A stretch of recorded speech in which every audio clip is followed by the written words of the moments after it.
जी जनाब, welcome back to Pakistani reaction. आज हम रिएक्ट करने जा रहे हैं जिस वीडियो पे, वो बेसिकली एक कंपैरिजन वीडियो है और कंपैरिजन करने जा रहे हैं हम दो बड़े शहरों का, कराची वर्सेस मुंबई। अच्छा, दोनों शहर जो हैं वो अपने अपने मुल्कों के लिए बहुत इंपॉर्टेंस रखते हैं। मुंबई अगर इंडिया की फाइनेंशियल हब है तो कराची को पाकिस्तान की फाइनेंशियल हब कहा जाता है। लेकिन यार ऑनेस्टली अगर एक बात की जाए, इस वीडियो को देखने के बगैर मैं ये चीज़ कह सकता हूँ कि इन दोनों बड़े शहरों का आपस में कोई कंपैरिजन नहीं है।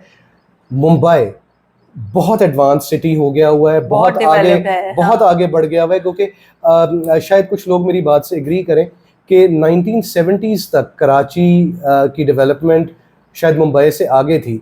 लेकिन फिर आहिस्ता आहिस्ता कराची को कब मुंबई ने सरपास किया और करते करते वो लाइट ईयर्स आगे निकल गया, ये सब हमने अपनी आंखों से देखा है। लेकिन ऐसे ही कुछ कंपैरिजन्स हमको इस वीडियो में अभी देखने को मिलेंगे।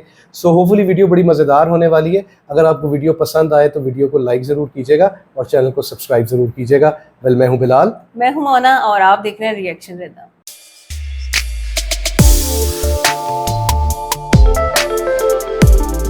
चलो जी, तो वीडियो को करते हैं स्टार्ट। और आपने क्या करना है, चैनल को जल्दी से सब्सक्राइब कर लेना है। कंटेंट पसंद आ रहा हो तो लाइक कीजिएगा, बेल आइकन जरूर प्रेस कीजिएगा, मगर सब्सक्राइब कीजिएगा।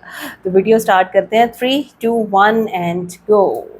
कराची, जिसको पाकिस्तान में द सिटी ऑफ लाइट के नाम से भी जाना जाता है, यह ना सिर्फ पाकिस्तान का सबसे बड़ा शहर है बल्कि पाकिस्तान का फाइनेंशियल कैपिटल भी है। पाकिस्तान का 35% टैक्स रेवेन्यू इसी शहर से आता है और यह शहर पाकिस्तान की टोटल इकोनॉमी में 25% का कंट्रीब्यूशन करता है। वहीं मुंबई जनसंख्या के हिसाब से भारत का दूसरा सबसे बड़ा शहर और विश्व का 8वां सबसे बड़ा शहर है। ऊंची ऊंची इमारतें, तेज रेलवे, मेट्रो, मोनोरेल और आपको हर कदम पर हिला देने वाली बुनियादी सुविधाओं के कारण मुंबई एक ऐसा शहर है जहां देश विदेश से हर साल लाखों लोग अपने सपने को लेकर आते हैं, जिसकी वजह से मुंबई को द सिटी ऑफ ड्रीम्स भी कहा जाता है। ये दोनों ही शहर अपने अपने देशों के लिए बहुत ही खास है। तो आज हम इस वीडियो में इन्हीं दोनों शहरों का कंपैरिजन करेंगे और देखेंगे कि कौन सा शहर ज़्यादा विकसित और प्रगतिशील है। पॉपुलेशन 2024 में कराची की टोटल पॉपुलेशन 1,76,00,000 थी, जो कि पाकिस्तान का सबसे बड़ा और विश्व का 12वां सबसे बड़ा शहर है।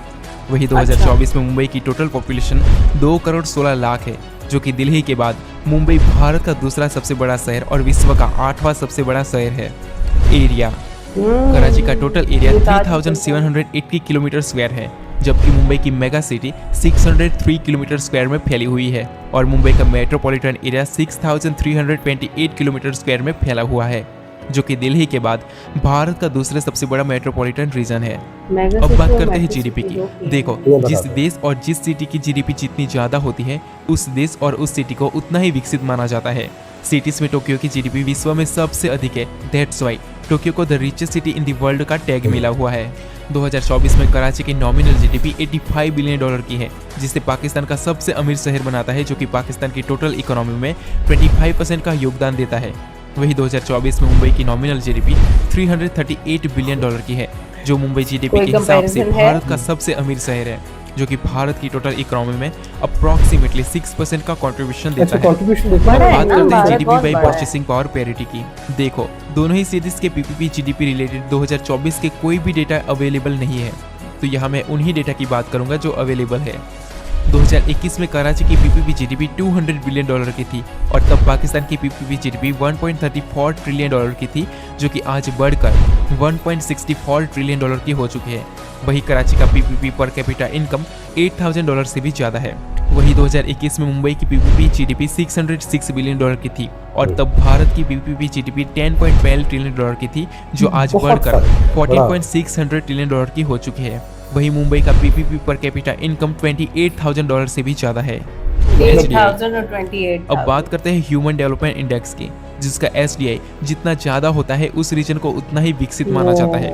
कराची का HDI 0.761 है, जो कि हाई ह्यूमन डेवलपमेंट कैटेगरी में आता है। आपको बता दो कि कराची का HDI Brazil, Fiji, Paraguay, Egypt जैसी कई कंट्री से भी बेहतर है।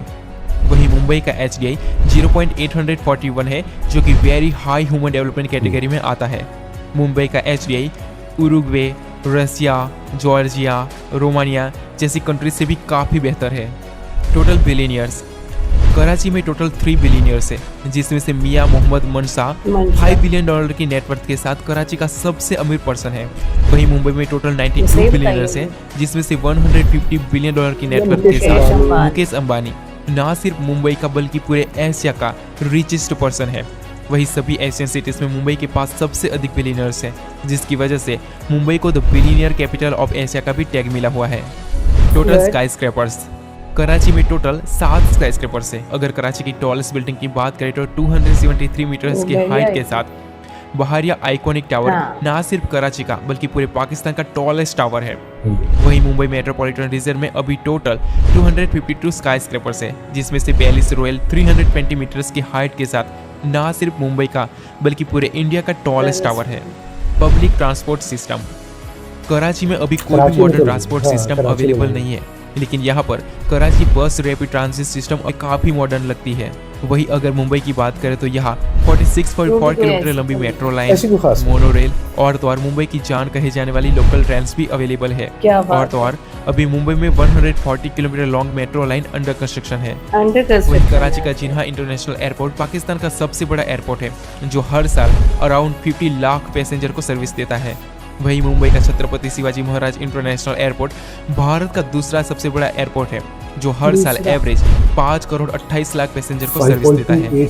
फेमस प्लेसेस, कराची पाकिस्तान का एक बहुत ही खूबसूरत शहर है, जो अपने खान पान और नाइट लाइफ के लिए पूरे पाकिस्तान में बहुत फेमस है।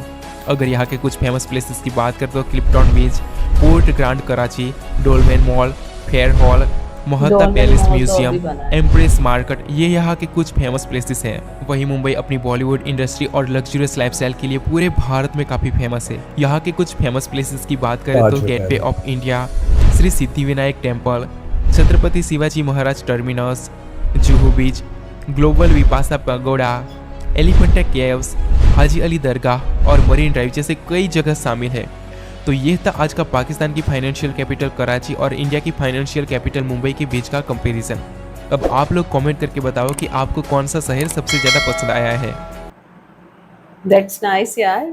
अच्छा यार, ऐसे है कि कंपैरिजन बड़ा सीधा साधा है कि कोई कंपैरिजन नहीं है दोनों शहरों के अंदर। मैंने ये वीडियो के स्टार्ट में भी बात की थी कि 70s तक कराची की डेवलपमेंट किसी और तरीके से की जा रही थी और उस वक्त ये समझा जा रहा था कि शायद कराची वाकई एशिया को किसी न किसी सेंस में लीड करेगा, लेकिन कब वो रेस खत्म हो गई। और एक टाइम ऐसा था कि जब कराची की ग्रोथ बहुत अच्छी हो हाँ, मतलब कराची बेसिकली जो है वो दुबई की जगह, जो अब दुबई ने जगह ले ली हुई है, कराची को उस जगह पे माना जाता था। लेकिन बहरहाल रीजन हम सबके सामने है कि क्या फिर कुछ सालों का इस तरह का वो सर्कमस्टेंसेस क्रिएट हुए कि लोग कराची जाने से भी डरते थे। बिल्कुल, और उसकी वजह बेसिकली हमारी गवर्नमेंट्स ही है, क्योंकि उन्होंने कभी मतलब मुल्की हालात को समझते हुए उनको सीरियसली उनको लेते हुए कभी उसके लिए कुछ काम नहीं किया, बल्कि हर कोई अपने अपने जो है वो मामलात के लिए करता रहा कोशिश। बात की जाए अगर पर्टिकुलरली इस वीडियो के बारे में, तो आई वुड से कि मुंबई लाइटिंग आ गया है कराची से हर एक रिस्पेक्ट में। मतलब आप खाली लोकल ट्रांसपोर्टेशन सिस्टम की अगर बात कर लें तो मतलब दुनिया के कितने शहरों के अंदर आपको मोनोरेल नज़र आती है। जापान में तो है, चलिए टोक्यो के अंदर हम ये चीज़ें देखते हैं, लेकिन उसके बाद मैंने अगर किसी का सुना है तो मैंने या चाइना के अंदर सुना है या मैंने मुंबई के अंदर सुना है। सो ट्रांसपोर्टेशन सिस्टम के अंदर लाइटियर्स आ गए हैं मुंबई।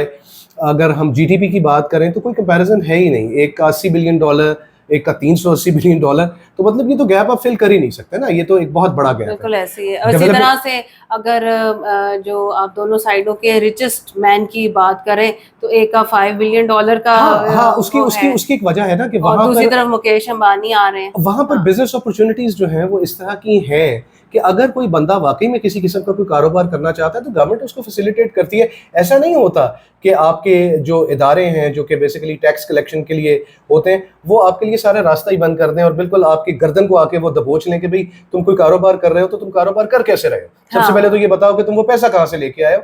अगर आपने मुल्क को तरक्की करने देनी है, अब देखिए एक बात कही जाती है, आप भी शायद एग्री करेंगे मेरी उस बात से, कि behind every great fortune there is a crime.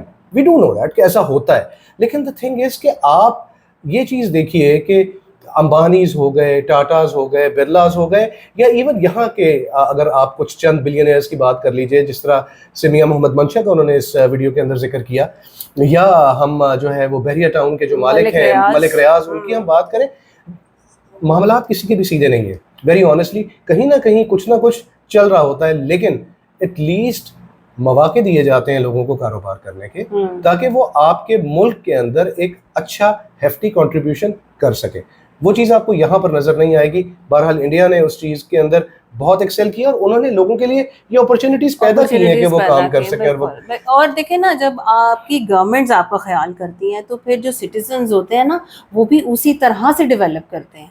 आप इन्वेस्ट कर रहे हो अगर अपने मुल्क के अंदर और आपको कुछ जनरेट हो रहा है, तो फायदा तो आपके कंट्री का हो रहा है। उन्होंने ना इस वीडियो में एक जिक्र किया कि बॉलीवुड इंडस्ट्री का इसको घर माना जाता है, तो ऐसा हम कराची के बारे में भी कहते हैं कि लॉलीवुड इंडस्ट्री जो है वो कराची से ही बिलोंग करती है। हमारे अगर वहाँ पे फिल्म इंडस्ट्री बहुत बड़ी है, तो यहाँ पे हमारी पाकिस्तानी ड्रामा इंडस्ट्री सारी बहुत बड़ी है, और सारा इंडस्ट्री का काम बेसिकली होता कराची में। लेकिन फिर भी at the end of the day बात नंबर 1 अपॉर्चुनिटीज की है, नंबर 2 ये है कि गवर्नमेंट्स अपने लोगों का मेयार जिंदगी, उनका एक डेवलपमेंट लेवल, उसको कितना ज्यादा ऊपर लेके जाना की वो ख्वाहिश रखते हैं, और दूसरा लोगों में कितनी विल है एक्सेल करने की। आप यहाँ से देखें कि हाई राइज बिल्डिंग्स का कंपैरिजन उन्होंने किया तो कराची में सिर्फ 7 बताई, और इंडिया में 250 से ऊपर है। हालांकि आप देखिए कि मतलब खित्ता तो एक जैसा ही है, ठीक है। अच्छा, एक और भी मैंने विजुअली एक फर्क देखा, मुंबई ग्रीन है बहुत ज्यादा, जबकि कराची में ऐसी कोई चीज नहीं है। मैं ना उसकी अक्सर एक बात किया करता हूँ,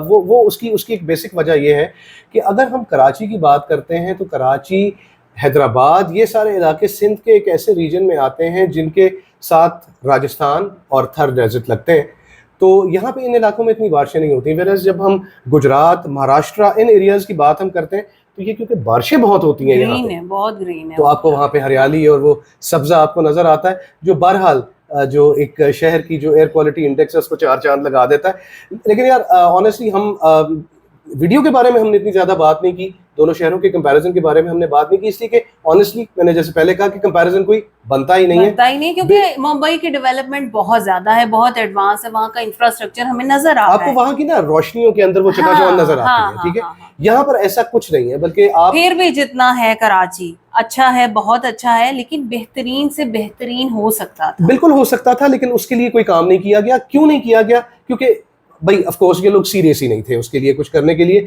हालांकि कराची जैसा एक शहर जिसको एक बड़ी मेजर पोर्ट लगती है, यार ये कहाँ से कहाँ जा सकता था। लेकिन अगर मतलब वो नहीं, उन्होंने जो मतलब काम करने वाले लोग हैं उन्होंने ही अगर इंटरेस्ट नहीं लेना तो फिर ऐसे तो शहर एक्सेल नहीं किया करते। Anyways that's it for the comparison video and our reaction. I hope कि आपको हमारा ये ऑनेस्ट रिएक्शन जो है वो पसंद आया होगा।